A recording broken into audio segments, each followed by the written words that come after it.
Hi, everyone. Welcome to Spoiler Alert. I'm Dr. Darin Detwiler. And I'm Callin Godson-Green. And we are at SmartSense Live 2025 in Nashville, Tennessee. And we are with Ashley Hammond. Welcome, Ashley. Thank you. And this is your first time? Second time. Wow.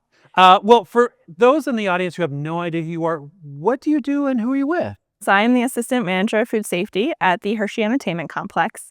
So that includes the famous Hersheypark, as well as the Giant Center, Hersheypark Stadium, and theater as well. And how long have you been with Hershey? So I've been with them for a total of 3 years so far. Wow. I started out on the operations side of things. So I was a manager in the park, overseeing about 6 stands.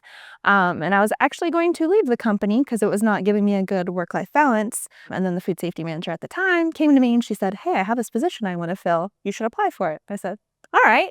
And then not thinking I would ever go into the food safety industry at all, ever. But then I ended up taking the position, fell in love with it, and here we are. Some people just have food safety in their blood, you know? Mm-hmm. She obviously knew you did. I think she did. So you started there 3 years ago. That would have been kind of just post-pandemic-ish, probably still pandemic-y times.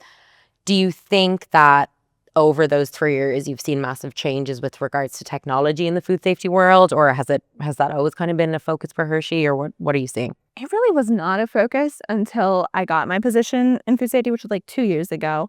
So as soon as I got the position, I kind of was their technology person. So we introduced iPads and switched all of our paperwork to be on Google and stuff like that. We switched to SmartSense, got all of our units with thermometers, sensors in them, and then also used Bluetooth thermometers and whatnot. So yeah, it was a quick flip as soon as I got my position to technology, for sure. Hope you were good with computers before then. Luckily I was, but I had to learn a lot though too, for sure. You mentioned work-life balance, and then you were talking about technology. How do you leverage technology to balance the compliance commitment balance? So I think parts technology, we were more focused on the compliance side, just kind of collecting those temperature logs, making sure everything is being completed properly. But now after technology, we're able to be a lot more proactive with things and kind of build on that culture. Just getting everyone to see what tasks they need to complete, be on top of it. Yeah, stuff like that. I think a lot of it has freed me up to be more hands-on in the operation, which makes a huge impact. If the employees are seeing you following food safety practices and encouraging them and coaching them hands-on on the front line, it really gets them thinking about it constantly as well, which has really helped things out. It's almost like it started as kind of a tick the box exercise, or, like to satisfy the health department, make sure you're doing things that you needed, but it actually, as you said, freed up your own time so that you could kind of be more proactive and actually change things to begin with. And I've been even able to make things more into a competition, which is really fun for our high school students and employees and stuff like that. So each stand is kind of like pinned against each other, competing of like, can I have the most checklist completion? Can I get the best inspection scores and stuff like that? So it's been really fun creating those challenges and getting them. Well, it sounds like you're having younger and younger employees. Yeah. Probably people entering the workforce that are expecting to see technology being used much more. Yeah, so that has greatly helped us in the park specifically, with our demographic being between 14 and 18 for the majority of them. Ironically, though, our other locations, specifically the Giant Center, is a lot of people coming after work or retirees.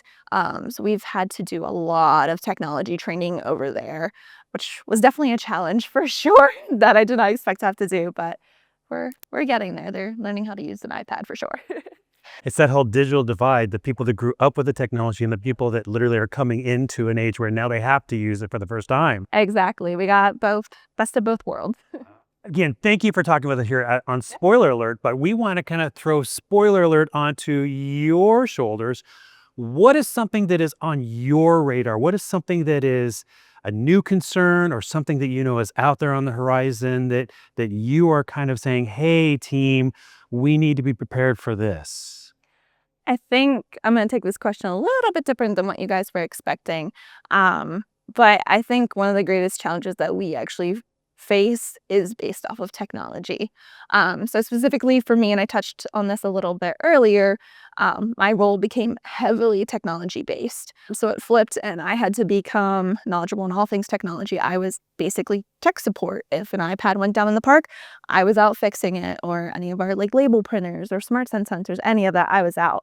So I felt like it started taking me away from being really food safety focused and more almost tech support technology focused. And I think that's a big challenge of like, how do we balance that? Like, how do we set up our team to be able to handle those situations so we can still be focusing on the food safety thing?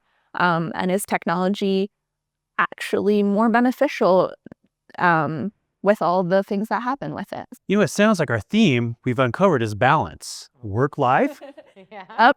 compliance commitment, Yep. technology, should we use it or not? Is it actually helping? Yep.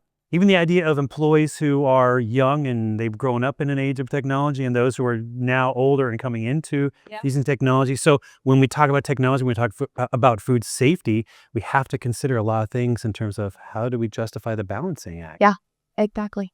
So what would you recommend someone coming into, let's say, your same exact position and going, oh, that all sounds great, but now you're like, oh, I've got a lesson to tell you. I think a lot of it is just being willing to constantly learn.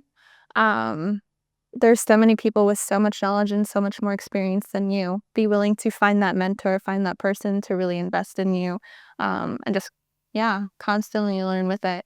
And then be willing to pass that knowledge on to your employees as well. Find those tips and tricks that really help them make food safety easy in their day-to-day tasks and stuff is really important. And would you recommend to this other person that coming to an event like this is a great way to stay on top of all the changes and help and find that help? Yeah, it definitely is. Last year we were still relatively new to SmartSense. And coming here and connecting with a whole bunch of other users of SmartSense was huge for me. I learned so much and it made the system so much easier. So yes, definitely be willing to come to these events, connect with other people, make those friends, because they're always a text away if you need their help, which is great. Anyway, thank you for joining us. Yes. And also, thank you for everything you do in food safety. It is extremely important. And I know that, there's so many things that sound like, oh, it's a task, it's a labor. But for those people who just want to make the assumption that all these leadership and food safety tasks are being conducted so that they can eat without having to worry, I think it's very important so that people ultimately remember their trip to a Hersheypark for all the right reasons. Exactly.